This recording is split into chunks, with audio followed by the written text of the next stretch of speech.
eu disse, o que acontece dentro do gerador? Entra o oxigênio, ocorre uma descarga elétrica. Essa aqui é a molécula do oxigênio, O2. Essa descarga quebra essa molécula aqui no meio e ele fica um átomo solto, perdido, desesperado para se juntar.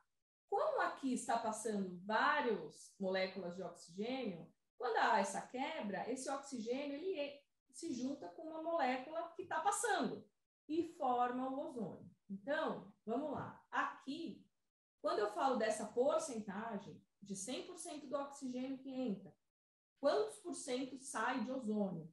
E isso aqui é a concentração que a gente chama. Quando a gente fala produção do ozônio, aí a gente entra em outra unidade, que é tipo tantas gramas por hora, não. Eu vou mostrar também isso, mas a concentração é o quanto, quando eu estou passando esse gás dentro do meu gerador e as descargas estão acontecendo, quantas descargas, quantas moléculas de oxigênio essa descarga consegue relar e vai formar daí esse ozônio. Então, isso aqui é a performance do gerador, a eficiência do gerador. Esse geradorzinho chineco meu aqui é ruim, eu vou mostrar para vocês, ele é ruim. Ele serve para lavar alimento ali, 1 litro de água, tudo serve. Mas se eu vou pegar uma coisa mais complexa, é muito ruim, é uma porcariazinha, ele gera pouco ozônio, então eu vou precisar de mais ozônio. Por isso que às vezes eu preciso de um equipamento maior, preciso melhorar essa fonte de oxigênio, porque eu sempre vou ter essa massa, essa proporção de oxigênio, ozônio, se eu uso só o oxigênio na entrada. Oxigênio, ácido nítrico, óxido nitroso, nitrogênio, porque sai nitrogênio aqui também, tudo a mesma descarga que quebra a molécula de oxigênio vai quebrar de nitrogênio. E eles vão se unir lá tudo, fazer as reações e vai sair tudo nessa massa aqui.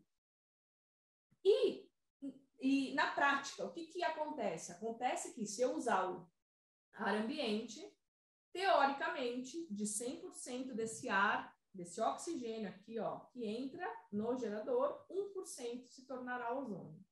Eu vou mostrar para vocês que isso é na teoria, porque na prática, quando eu medi aqui o quanto eu troquei a célula e fui lá na Maiozone medir quanto que ele estava gerando. Tipo, muito menor do que 1%. É bem menos do que isso. No final eu vou mostrar para vocês. Por que é só esse 1%? Eu disse, né? Entra lá o ar ambiente, entra um monte de coisa no gerador, e aí o que sai aqui é uma quantidade de ozônio que aproximadamente é 1% do que entrou no gerador. Quando a gente fala de concentração, que é o que eu disse lá, essa concentração, quando eu falo esse 1%, vai significar que eu tenho 14,3 microgramas em 1 ml de ozônio, que é, gente, a mesma coisa, vou até pôr aqui, é a mesma coisa que 14,3 miligramas de ozônio por litro, que é a mesma coisa que 14,3 gramas de ozônio por metro cúbico. É a mesma coisa. Então, se eu tiver 1 litro de água, por exemplo, desculpa, 1 litro em volume, dentro do gerador, eu tenho 1 litro em volume, é o espaço que tem aqui na célula. Eu tenho 14,3 miligramas de ozônio dentro desse volume.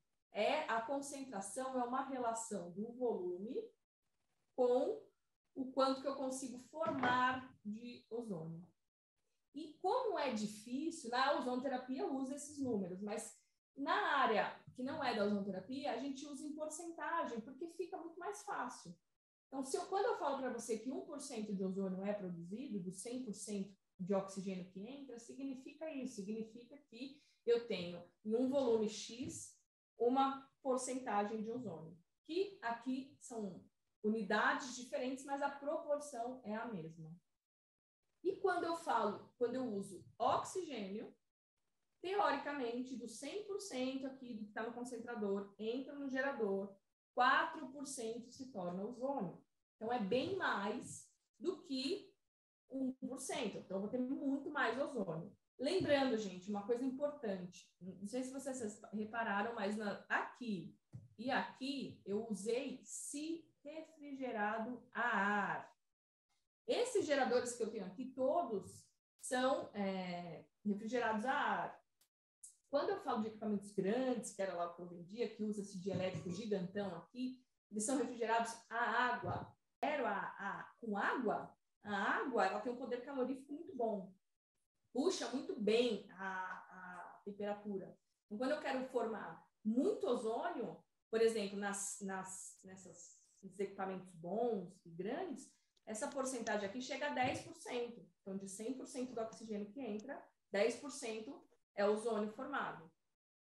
Pode chegar até 20%. Acima de 20% eu nunca vi, mas na literatura 20%. O máximo que eu vi é 16%. Então, de 100% oxigênio, 16% é ozônio, o resto é oxigênio. Por isso que a gente não consegue embalar, né, pôr o ozônio num cilindro, porque qualquer coisa faz ele voltar a ser oxigênio. Então, a gente não consegue gerar, teria que ter se eu quisesse gerar tipo 50% ozônio, 50% oxigênio, eu teria que ter uma refrigeração tão boa, mas tão boa, tão boa, que daí não fica viável o uso do ozônio. Capite? Resumo da ópera. Teoricamente, gente, na prática vocês vão ver que o negócio é bem mais embaixo, infelizmente. Então, se eu uso ar ambiente, oxigênio aqui, ó, tá no ar aqui, ó. Máximo de 100% do ar que entra é 1% de ozônio. Se eu secar esse ar, se eu tirar essa umidade desse ar, eu vou conseguir no máximo 2,5% de ozônio lá na frente. Por quê? Como eu tiro a umidade, mais descargas vão conseguir atingir as moléculas de oxigênio. E aí eu vou conseguir ter uma produção um pouquinho maior. Quando eu uso oxigênio, só oxigênio na produção, claro que isso aqui, gente, depende muito da qualidade do equipamento, né? Isso aqui é uma tabela lá da empresa que eu trabalhava, que é a melhor que tem. Se eu usar o oxigênio, se eu refrigerar essa máquina só com ar, eu posso ter de 5 a 7% de formação de ozônio. Se eu refrigerar com água, de 8 a 10%. E se eu refrigerar com uma água mais fria ainda, eu vou ter até 22, que é o que a literatura mostra, mas eu nunca vi na prática isso. 14 eu já vi, mas acima de 16 eu nunca vi. Aqui, a água de resfriamento é tipo 5 graus, é super baixa. Então, a grande qualidade de um gerador é como ele é resfriado. Depois, o tamanho dessa célula. Tem, assim, toda a qualidade do equipamento.